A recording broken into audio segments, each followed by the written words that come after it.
Olá, pessoal. Eu sou Maris Berg, nutricionista ayurvédica. Nesse vídeo a gente vai falar sobre o grupo dos legumes e verduras. Você vai saber quem são eles, quais são os benefícios nutricionais e como colocar eles no seu cardápio de uma forma saudável, prazerosa, consciente e criativa, tá? Então, deixa eu compartilhar aqui a apresentação. Vamos lá. Antes de tudo, eu sou autora de 2 livros de nutrição, Ayurveda e Nutrição Plant-Based é o mais recente, e o anterior é O Céu da Boca, Guia de Nutrição para o Corpo e Consciência.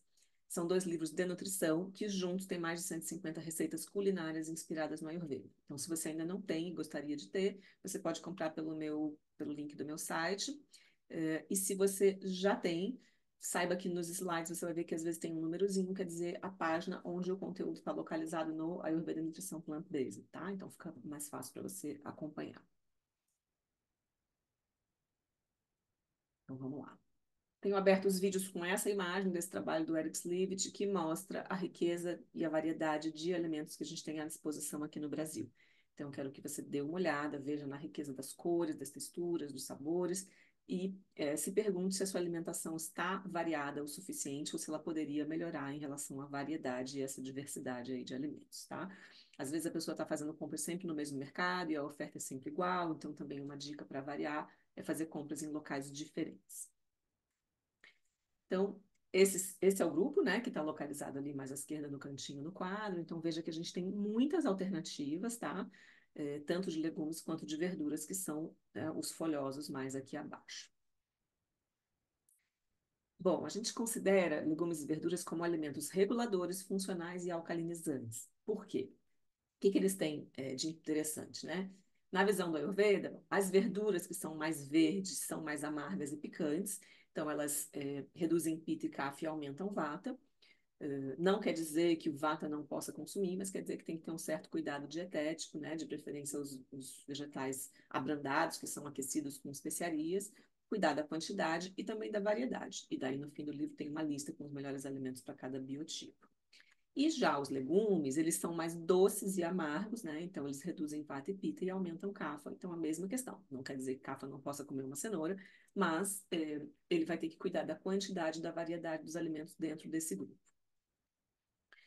São os alimentos com a menor densidade energética, ao contrário das oleaginosas, que a gente falou no outro vídeo, que são alimentos, as oleaginosas, né, num pequeno volume tem um número grande de calorias, os legumes são o oposto. Num volume grandão tem poucas calorias, mas nem por isso menos nutrientes. Em relação a vitaminas e minerais, eles são riquíssimos. E também em fibras, fibras solúveis e fermentáveis e insolúveis também. E variedade de fibras e riqueza de fibras é um atributo interessante e desejável para uma alimentação saudável. É um marcador de qualidade de uma alimentação saudável. Eu brinco que as fibras são o segredo do sucesso, né? E são riquíssimos em vitaminas, minerais e potássio. Então, os folhosos, tá? Também são ricos em ácido fólico, vitamina A, vitamina C, vitamina K, importante para a saúde óssea, né? Para coagulação, cálcio e magnésio. E tem muitos fitoquímicos protetores e rejuvenescedores, como licopeno, carotenoides e clorofila. Então, quando a gente olha aqui esse grupo todo colorido, né? Cada cor dessa indica que ali tem um pigmento que é da imunidade dessa planta e que essa planta, ao ser consumida por nós, esses fitoquímicos vão trazer benefícios para a nossa imunidade, uma imunidade acessória que o nosso corpo não produz, que a gente só vai obter do reino vegetal. E eles são rejuvenescedores, eles impedem que as células tenham danos, né, de material genético, eles inibem os radicais livres. Então, todas essas cores indicam que ali está vindo saúde para dentro do nosso prato. Qualquer pedacinho de pimentão, qualquer pedacinho de é, rúcula que você colocar para dentro tem benefícios para a sua saúde, tá? Bom, então eles são rejuvenescedores, aumentam a imunidade, são ricos em antioxidantes, atuam também, assim como as frutas, nesse equilíbrio hidroeletrolítico, né, dos minerais que regulam as funções das membranas celulares, tá? Por causa do sódio e do potássio. Também regulam o equilíbrio ácido básico do corpo. Uma alimentação que é mais rica em vegetais, ela deixa um resíduo menos ácido no corpo. Então, uma alimentação que é mais rica em carnes, laticínios, ela tende a deixar um resíduo mais ácido no corpo. E esse é o padrão geral da dieta do brasileiro. Tem alguns estudos mostrando, né? Uma dieta com muita carne, muitos laticínios e poucos vegetais deixa o corpo mais ácido. Então, a gente precisa trocar um pouco esse panorama, trazendo os legumes como base da nossa alimentação. protegem o sistema respiratório também, favorecem o controle do peso e a saciedade, a saúde muscular e diminuindo os riscos de dislipidemias, doenças cardiovasculares, que são as que mais matam hoje no mundo, doenças neurológicas e câncer. Sempre que possível, optar pelos legumes orgânicos e da estação e locais. Então, qual é a recomendação de ingestão diária? De 4 a 8 porções, tá? Então, veja, 100 gramas, 30 calorias. No vídeo das oleaginosas, eu falei 100 gramas tem em torno de 600 calorias, é 20 vezes mais, né? As frutas, por exemplo, em 100 gramas tem mais ou menos 70 calorias. Então, é um grupo que você vai comer bastante, vai ter saciedade, mas isso não vai alterar tanto o ponteiro ali da calculadora das calorias do dia. A gente, né, dentro do Ayurveda, a gente não fica o tempo todo contando calorias. Esse não é o único atributo de uma alimentação saudável, tem muitos outros para a gente considerar. Essa composição de macro e micronutrientes, presença de fibras, presença de antioxidantes, tem muitas coisas para considerar. Sistema de cultivo, se é orgânico ou não, a sazonalidade. Mas essa matemática existe, né? E ela pode ser útil para a gente contextualizar. Então, quanto é uma porção de legumes? A gente pode considerar esse desenhozinho da mão, né? Uma xícara, assim, seria uma porção. Então, mais ou menos 6 porções por dia são 3 no almoço, 3 no jantar. É meio pratinho de legumes no almoço e no jantar, tá? E se a gente olhar aqui a composição delas, olha que interessante. As verduras, que são as folhas, têm ali 62% de carboidrato, sendo que as fibras estão aqui dentro, né? 30% de proteína e 8% de gordura. E aqui é uma matemática que dá um pouco de confusão, tá? Principalmente no reino vegetariano, mas para todo mundo eu queria explicar isso. Quando a gente fala 30% de proteínas, a gente quer dizer o quê? Das calorias que esse alimento apresenta, 30% vem das proteínas. Mas eu falei para vocês que, ó, em 100 gramas tem só 30 calorias. Então, 30% de 30 é pouco. Então, o volume absoluto de proteína desse grupo não é muito grande, embora ele tenha as proteínas, embora pode ter todos os aminoácidos essenciais, que é igual à proteína de carne, mas o volume é pequeno. Eu já vou mostrar umas imagens que vai ilustrar isso, tá? No caso dos legumes, ainda é menor, porque os legumes têm mais carboidrato e menos proteína. Agora, esse carboidrato está super protegido por fibra, tá? Então, ele não é amido, como é das batatas. Ele tem toda a questão das fibras ali, que favorece muito esse balanço, né? Então, e a mesma coisa, né? Dos 30, das 100 gramas ali, das 30 calorias, 75% é carboidrato, mas o volume absoluto é pequeno, porque, né, as calorias são poucas ali.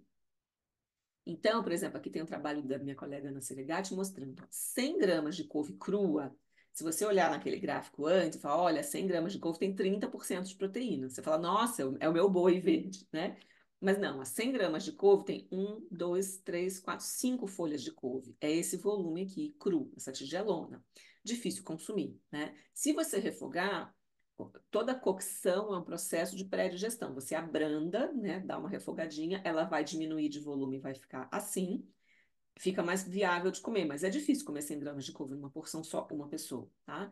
E aí você vai ter 2 gramas, 2,87 gramas de proteína, tá? Tem 131 de cálcio, é uma fonte de cálcio interessante, tem bastante vitamina C, né? Então, quando a gente fala, inclua a vitamina C na refeição para melhorar a absorção do ferro. A couve é uma fonte, como em geral as folhas são, isso vai ajudar na absorção do ferro dela e dos outros alimentos do prato, mas em termos proteicos, essa proteína soma no total do dia?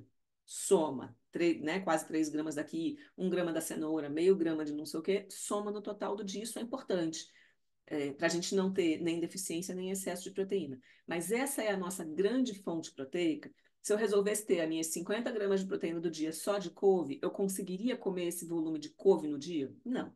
Claro que é hipotético, eu não estou dizendo que ninguém deve passar o dia comendo couve para ter as suas proteínas. Estou só relativizando para vocês entenderem a matemática, tá? A mesma coisa o brócolis, tá? 100 gramas de brócolis, ó, vai ter 131 miligramas de cálcio. 100 gramas de brócolis cru, tá? São 6 floretinhos. É mais difícil comer isso cru, fica mais palatável quando ele tá refogado. E aqui você vai ter 2,3 gramas de proteína. Então, o legume é menos proteico do que a folha, mas é mais fácil de comer também porque tem um pouquinho menos de fibra. Então, a mesma coisa, esses 2,3, se você puser 100 gramas de brócolis, 100 de couve no prato, você já tem quase 6 gramas de proteína. Só para efeito de comparação, é o equivalente à proteína de um ovo. Então, não é pouco, não é negligenciável, tá? É significativo, mas não é a nossa grande fonte proteica, tá? E a gente pode usar os temperos para fazer esses legumes ficarem mais interessantes. Você pode consumir cru, se você tiver uma boa digestão, lugares quentes, por exemplo, no Rio de Janeiro, né, minha cidade natal. As pessoas costumam comer muita salada, muita coisa crua, porque é muito quente, então tem épocas do ano que não dá vontade de comer comida cozida, mas a gente também pode usar a cocção para fazer eles ficarem mais saborosos. Agora, aquela cocção que normalmente é o que tem nos restaurantes aqui, é o que tem nos hospitais, legume cozido na água e sal, pelo amor de Deus, gente, nós estamos em 2024, tem tanta técnica dietética para fazer isso ficar gostoso, que você não precisa mais comer chuchu cozido em água e sal. Então é muito comum as pessoas falarem, ah, eu não gosto de chuchu, eu não gosto de beterraba. E aí eu respondo, eu também não gosto. Chuchu e beterraba cozido na água e sal eu também detesto. Mas se você fizer um chuchu grelhado com gengibre em pó, fizer um chutney de beterraba, é outra preparação. A resposta é muito diferente, tá? O resultado é muito diferente, muito melhor. Então a gente pode usar as especiarias para fazer isso. Então aqui a gente tem louro, sálvia, hortelã, salsinha, coentro, aí as sementinhas de cominho, por exemplo, a cúrcuma, que pode ser fresca, pode ser em pó, né, as massalas, que são as misturas dos pós das especiarias, pimentinha rosa, gengibre cru, raladinho ou seco, né, em pó, limão para complementar, e aí as gorduras também, os óleos para complementar, fazer esse molinho ficar mais interessante. Então tem todo um reino vegetal para incrementar esses legumes, tá? E quais são os tipos de cocção? Então, já dei o spoiler que a cocção na água, né, aquela água que você lava e depois escorre, é um processo que lixivia os nutrientes do alimento, lava os nutrientes, aquela água toda rica em nutrientes vai embora pelo ralo, tira o gosto, tira a textura, fica tudo muito sem graça, tá? Então, o método mais saudável é o do vapor, né? Então, tem panelas específicas para cozinhar a vapor e tem esse acessório aqui que a gente põe dentro da panelinha que facilita. Não é o meu preferido, porque eu acho que fica meio sem graça, mas ele é muito prático. Então, por exemplo, no vídeo dos cereais, que eu falei do arroz, tem a panela elétrica para cozinhar arroz. Às vezes você põe ali uma cestinha e já cozinha o legume no vapor ali. É muito prático, é muito rápido, né? Eu faço com o meu cachorro bastante no vapor, por exemplo, para misturar na comida dele. E aí passei a fazer para mim também. Ah, tem 3 legumes que eu refogo, tem um que vai no vapor no meio dessa mistura, né? As raízes, mandioquinha e tal, dá tudo super para fazer no vapor e às vezes é um método mais rápido e é o que mais preserva os nutrientes, tá?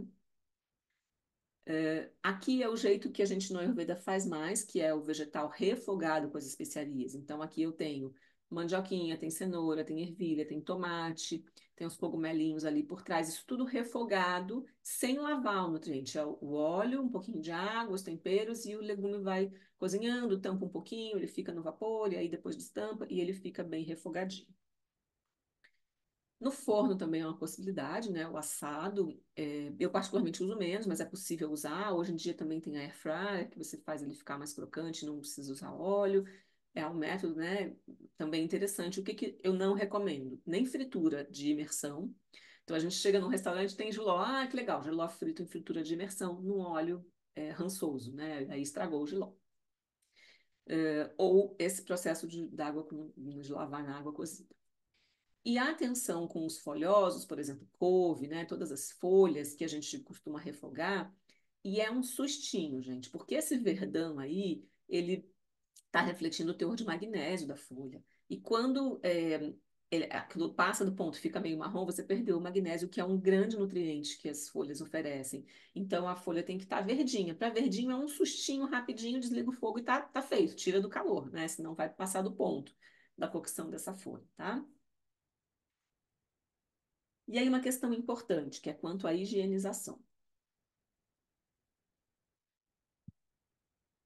Todos os vegetais, todo alimento pode vir contaminado, né, com fungos, bactérias, etc. Então é importante fazer a higienização. Se você confia da fonte, você tem uma horta, você tirou do seu ambiente, você pode só lavar com água e confiar nisso. Mas se você comprou por aí, eles podem vir contaminados com agrotóxicos também, né? Além de micro-organismos. Então, a higienização mais perfeita para matar micro-organismos, né? Então, por exemplo, pessoas debilitadas, com câncer, com a imunidade comprometida, precisam matar os micro-organismos. Pessoas saudáveis podem eventualmente contar que o seu sistema digestivo vai engolir um micro-organismo qualquer e vai acabar com ele ali já no estômago. A acidez do estômago já acaba com ele ali. E fazer essa lavagem só com água na sua casa, né? Num restaurante, num ambiente comercial, tem que fazer essa higienização completa, tá? Então, como é que é? Primeiro você lava com água corrente na pia, depois você esfrega, pode esfregar. Se for mais durinho, você esfrega com uma escovinha de cerdas macias quando dá. Eu gosto muito desse modelinho de escova aqui, porque ela é bem macia.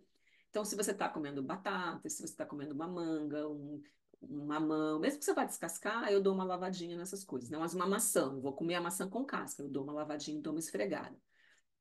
Esse processo de esfregar, quando o agrotóxico é de casca, que a gente tem dois tipos de agrotóxico, né? O de superfície e o que penetra na polpa.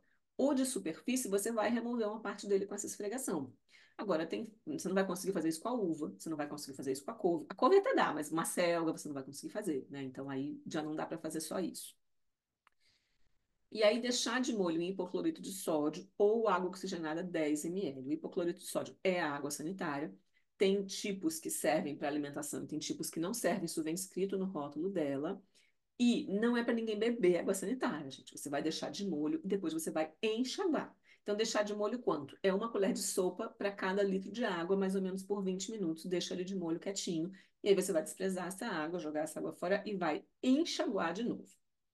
Uma outra forma também de tentar, tem alguns estudos mostrando que tem uma forma de tirar um pouco desse agrotóxico de polpa. Então, esse que dá para esfregar é melhor. Esse que não dá, essa uva que você comprou, por exemplo, ou esse vegetal que é mais molinho, assim, que você, né, não tem como fazer isso, as folhas principalmente, você deixa uma solução salina, que são 20 gramas de sal por litro de água, por 10 minutos. Depois você faz uma solução de vinagre, 25 ml por litro de água, por mais 10 minutos, são 30 minutos, né? Isso pode remover cerca de 30% dos contaminantes de contato, desses que não podem ser esfregados.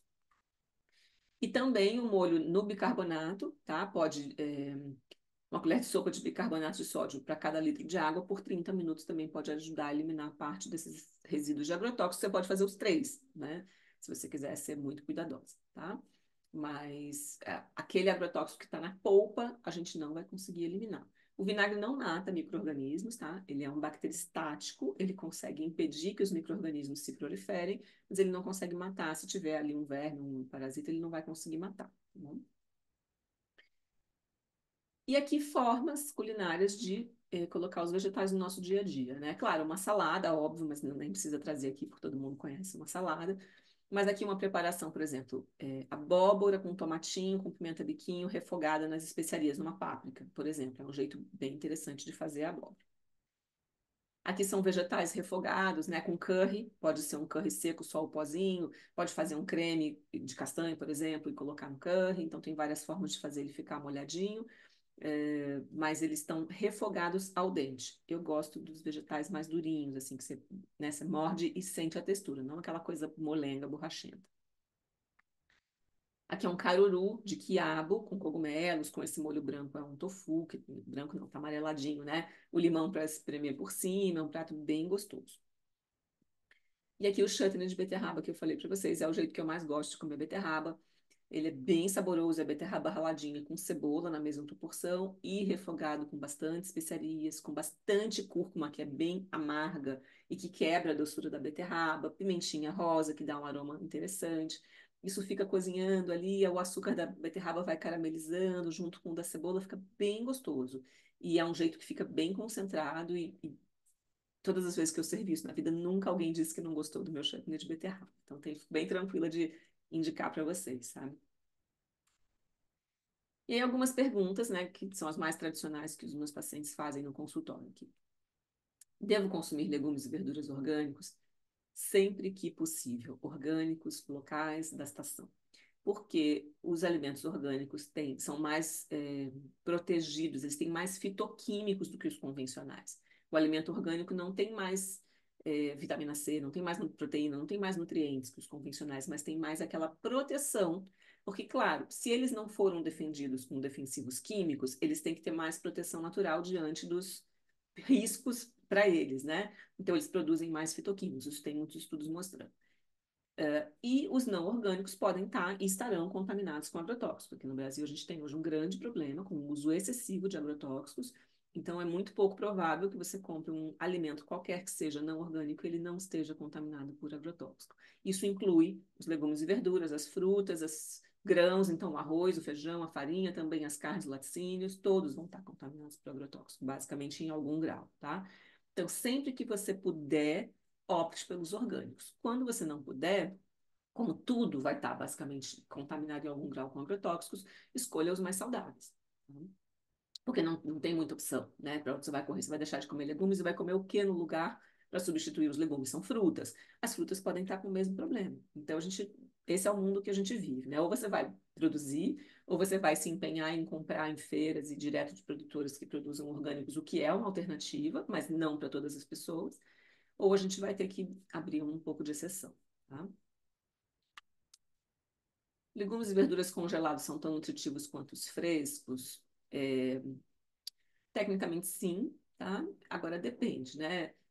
É, uma vez eu vi no mercado um brócolis congelado que a validade dele era 1 ano e meio. Então, esses fitoquímicos, esses elementos que são da vitalidade da planta, eles perdem ação com o tempo, né? Assim como especiarias secas. Se você tiver um manjericão seco num vidrinho, 2 anos numa prateleira, depois de 2 anos ele está pálido, ele perdeu a cor, ele perdeu o cheiro, ele perdeu a potência terapêutica. Então, é muito diferente um legume que você comprou fresquinho, foi, buscou na feira, comprou de um fornecedor e chegou em casa, preparou e congelou e vai comer ali naquela semana, naquela quinzena, de um congelado que está na prateleira do mercado há meses, esperando alguém, né, buscar ele. Dentro do Ayurveda, a gente recomenda que a alimentação seja predominantemente fresca, né, se possível toda fresquinha, mas como na nossa vida moderna isso não é uma possibilidade para a maioria das pessoas, às vezes o congelado é uma alternativa. Ou pessoas que moram sozinhas, ou é só um casal, você compra um legume e vai sobrar, senão você vai passar a semana inteira comendo aquela mesma coisa. Às vezes o congelado é uma alternativa, tá? Agora o congelamento não perde nutrientes, né? Eventualmente, depois de muito tempo, vai começar a perder, mas em princípio, esse congelado mais fresco não perde nutrientes. O que perde é a vitalidade. Então, a Ayurveda é uma ciência vitalícia, né? A gente fala do prana, que é a energia vital que está em todas as pessoas, em todas as formas de vida, em todos os alimentos. Tudo que é mais velho perde prana em relação ao que é fresco. Então, se o objetivo da tua alimentação é ter vitalidade, favoreça uma alimentação, né? Dê preferência para uma alimentação que seja mais fresca. E também, outra recomendação que eu dou, quando às vezes um elemento do prato é congelado, combine com outros elementos que são frescos e orgânicos, que é uma maneira de você balancear melhor essa refeição. Não faça o prato inteiro congelado. Arroz congelado, feijão congelado, legumes congelados. Tente fazer feijão congelado, arroz fresco, legumes frescos, né? Ou aquele legume congelado junto com feijão fresco, um arroz fresco, orgânico. Então, a gente vai tentando balancear as refeições assim. E é melhor consumir legumes e verduras crus ou cozidos? Depende, né? Como tudo na nutrição. Os legumes crus, eles têm mais riqueza de nutrientes, porque não perderam nada. Eles têm as enzimas deles ali, mas eles são mais difíceis para digerir. É mais difícil digerir couve crua do que couve refogada, porque todo o processo de cocção passa pelo fogo e o fogo provoca uma pré-digestão. Então, facilita a digestão. Então, se você é uma pessoa que tem muita fome, tem uma digestão muito boa, você pode comer tudo cru, porque você vai digerir. Agora, para as pessoas que têm uma digestão mais fraca, saciam com pouca quantidade, ficam facilmente com gases, distensão abdominal, aí essas pessoas talvez a cocção seja uma forma de facilitar a digestão. Você perde um pouquinho de nutriente, mas você ganha digestibilidade, né? Então, às vezes, essa conta é positiva e fica mais saboroso. Então, às vezes, a pessoa não comeria repolho cru, mas ela vai comer um repolho cozido e vai, né, vai conseguir comer e ela não conseguiria comer o cru. Então, depende para quem, em que contexto. Tá? Os dois têm vantagens e desvantagens. Agora, o que que é o cozido? Não é o cozido na água e sal, é o refogado, é o cozido no vapor, é essa cocção, essa dietética que cuida de preservar os nutrientes, o sabor, a textura e o paladar do alimento. Tá? Bom, gente, era esse o meu recado desse vídeo. Eu sou muito fã desse grupo, né? Eu consumo bastante variedade de verduras e legumes, produzo um pouco na horta. Eu espero que tenha sido útil para vocês e a gente se encontra no próximo vídeo. Obrigada por ter vindo.